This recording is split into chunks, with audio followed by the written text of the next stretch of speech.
Good morning, children. Today we are going to start our third chapter of chemistry, coal and petroleum. In this chapter, we will study natural resources, inexhaustible and exhaustible, fossil fuels, coal, formation, types and uses, petroleum, formation, refining and uses, natural gas, and the last one is limitation and conservation of fossil fuels. So let us see what is resource. The substances which are useful for our survival, that is known as resource. As you know that for our survival we need oxygen for respiration, plants to get food, even animal is also resource for us as we get mutton, milk, okay. And as you know that earth it is a storehouse of materials which are useful for human, so that is called the natural resources. And resources are available in different forms: solid, liquid, gas and energy. As you know that air we breathe, so it is a gas resource, and water is a liquid resource, coal is a solid resource, and solar energy, it is a form of energy. This is also a resource which is helpful for the process of photosynthesis in plants, and from plants we get food, as well as we get solar energy also by using solar panels. Earth contains soil, coal, petroleum. Petroleum is a black colored crude oil. ये कच्चा तेल होता है black colour का. India import this liquid petroleum from Arab and Iran, Iraq, and natural gas, that is called the methane. Metals, non-metals, okay, these things we get from earth. Here either we can directly use the natural resource, just like we can burn coal and get energy, or we can use this coal for producing thermal energy, means that is the process by which coal is used to convert this water into steam, and steam is producing electricity. Now, depending on availability, natural resources are classified into two categories: inexhaustible natural resources and exhaustible natural resources. inexhaustible का मतलब है जो कभी खत्म ना हो, ये unlimited quantity में है. It means though we will use it, though it is exhausted, okay, though it is used, but it will never get exhausted or depleted by human activities. Okay, so though we are using it, but it will never exhaust. This is known as inexhaustible resource. That is also called renewable resource. As you know that example are air. We use air in this windmill. Water is used to get electricity by hydel power plant. Sunlight is used for producing electricity with the help of solar panel. Now next is exhaustible natural resources. These resources are in the limited quantity, and if we will use it continuously and in excessive way, so it will be finished. So exhaustible resources are also known as non-renewable resources. Examples are forest, minerals, coal, petroleum and natural gas. So natural gas is methane, coal is a plant product and petroleum is an animal product. So let us see how do we get coal and petroleum and natural gas. We start fossil fuels. Let us first see what is the meaning of fossil. Fossil किसी चीज़ का dead remains होता है. The dead remains of plants or animals which got buried inside the earth. Okay, and over millions of years, okay, they get preserved there. Here, animals and plants got buried under the surface of earth millions of years ago, okay, due to the natural calamity, earthquake, volcanic eruption, and slowly they got covered with the layers of rocks and the soil. Okay, so fossils are remains of those living organisms found buried under the earth. So in this way, fossil fuels are formed as a result of decomposition of fossils due to high temperature, pressure and lack of air inside the earth. जैसे हमने आपको बताया है कि fossil fuels के example है कोल and petroleum. सो ये कोल actually ये प्लांट से बना हुआ है. मिलियंस ऑफ ईयर्स एगो आपको पता है उस वक्त जो प्लांट था वो फोटोसिंथेसिस करा और स्टोर किया अपना food, okay, in the form of cellulose, carbohydrate. फिर उसके बाद ये वॉल्केनिक इरप्शन या फिर अर्थक्वेक की वजह से दफन हो गया और मिलियंस ऑफ ईयर्स की प्रोसेस में इसके ऊपर कई लेयर रॉक्स और सॉइल की कवर होती चली गई. तो इस तरह से जब प्लांट बरी हो जाता है, दफन हो जाता है, उस हाई टेम्परेचर, प्रेशर में और ऑक्सीजन की कमी में वो फॉसिल में कन्वर्ट हो जाता है. इस केस में उस फॉसिल फ्यूल्स हम कोल और पेट्रोलियम के लिए यूज़ कर रहे हैं. सो उसमें कार्बन की मात्रा क्वांटिटी बढ़ जाती है, ओके, और कंपाउंड है अगर वो कोई केरोसिन, पेट्रोल, तो उसमें भी कार्बन कंटेंट बढ़ जाता है. ना coal, petroleum and natural gas that is also an example of fossil fuels. So coal तो आप जान गए हैं कि वो प्लांट से बनता है, लेकिन जो पेट्रोलियम होता है वो भी मिलियंस ऑफ ईयर्स एगो जो सी एनिमल्स से वो भी अर्थ में कई चेंजेस हुए, जैसे वॉल्केनो आया या अर्थक्वेक आया, उसमें ये दफन हो गए. और इसी तरह से हाई टेम्परेचर और प्रेशर में और ऑक्सीजन की कमी में और बैक्टीरिया भी डिकम्पोज किया. इस प्रोसेस के ज़रिए वो पेट्रोलियम, जिसे हम कच्चा तेल, क्रूड ऑयल कहते हैं, ये पेट्रोलियम कई सब्सटेंसेस का मिक्सचर होता है. यानी जब हम पेट्रोलियम को हीट करेंगे, सो जैसा हमने कहा कि ये इसमें gas, liquid, solid substance present रहते हैं और जैसे ही हम हीट करते हैं इनको, सो अलग अलग सब्सटेंसेस अलग अलग टेम्परेचर पे अलग होते चले जाते हैं.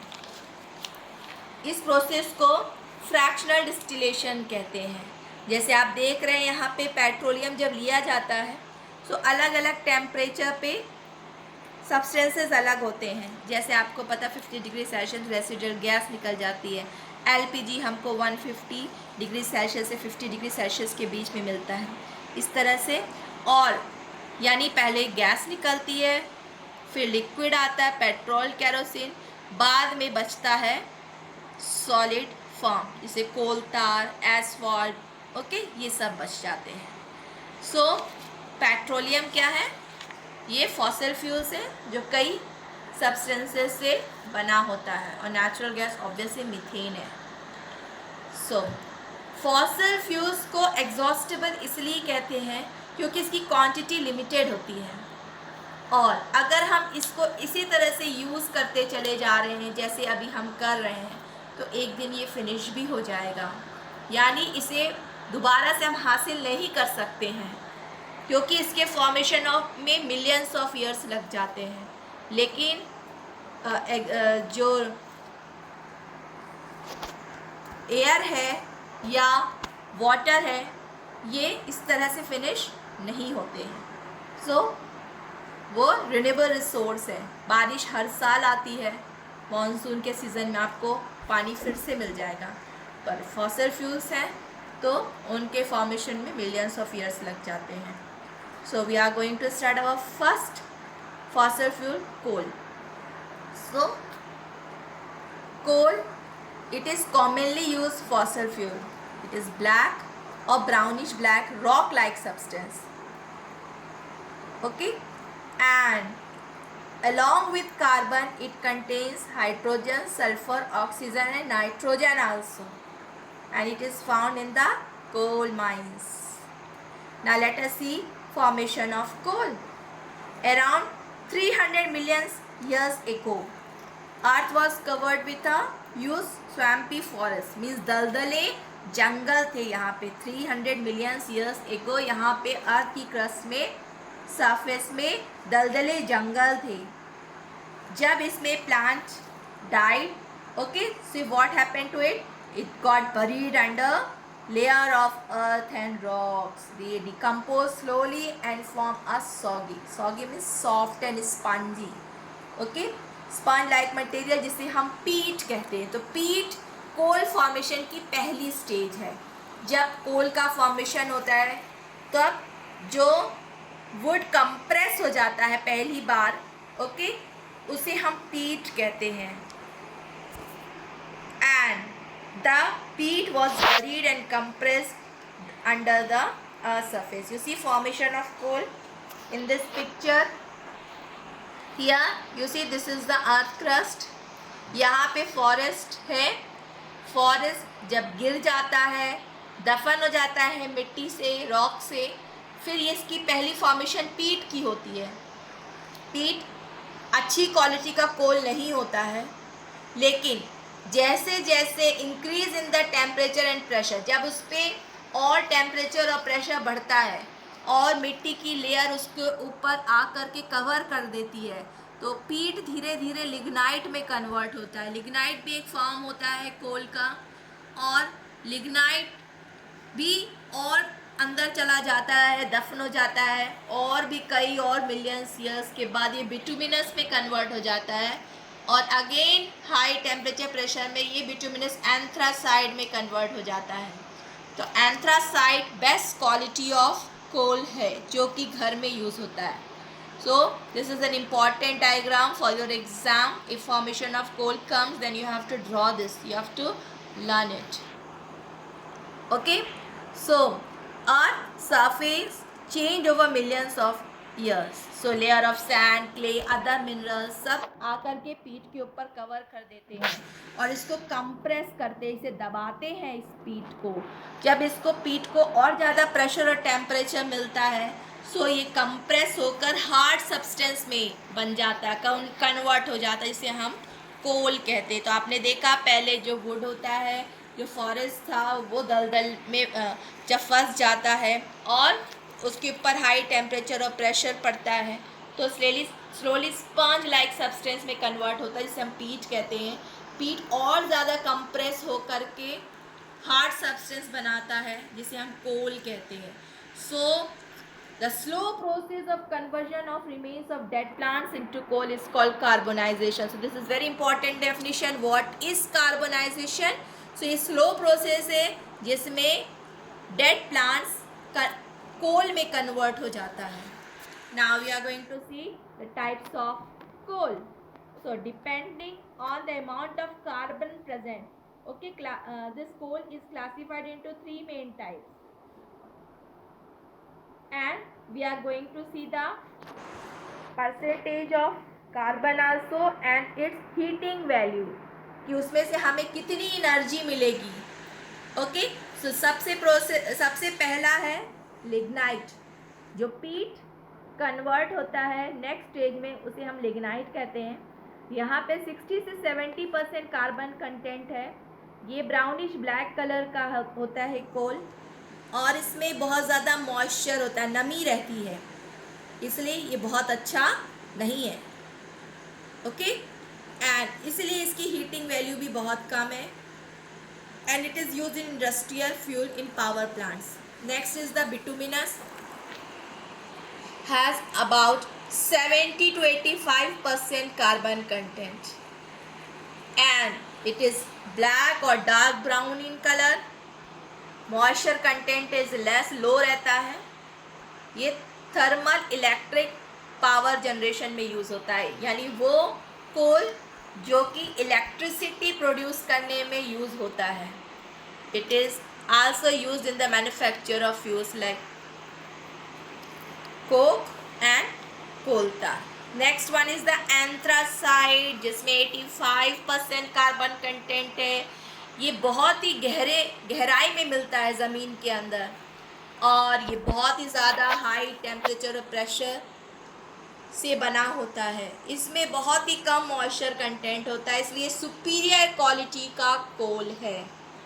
जब इसे जलाते हैं तो बहुत ही ज़्यादा हीट एनर्जी निकलती है, और स्मोक भी बहुत कम होता है. This is used in steam engine, furnace में होता है भट्टी, जहाँ पे मेटल को पिघलाते हैं, and in the household fuel. We are going to see our next topic, destructive distillation of coal. This is again very important topic. So first let us see its diagram. Okay, so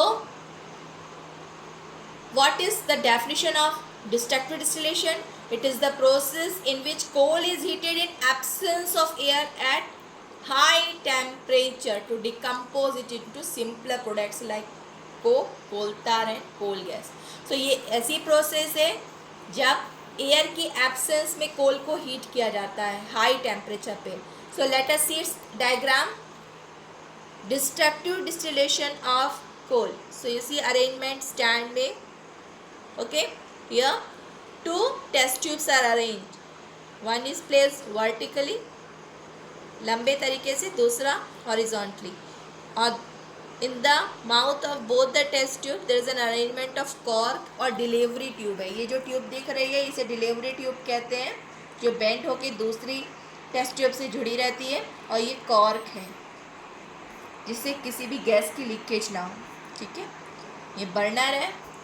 अब इसमें कोल लिया जाता है, और जब इसे heat करते हैं हाई टेम्परेचर पे इन एब्सेंस ऑफ एयर, सो ये जो कोल है ये कोक में कन्वर्ट हो जाता है.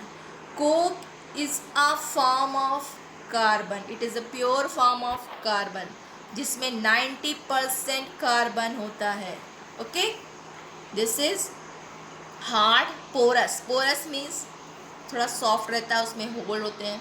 ब्लैक कलर सब्सटेंस होता है which is left behind as a residue. मतलब जब हम कोल को हीट करते हैं तो एक सॉलिड सब्सटेंस के फॉर्म में वहाँ छूट जाता, रह जाता है.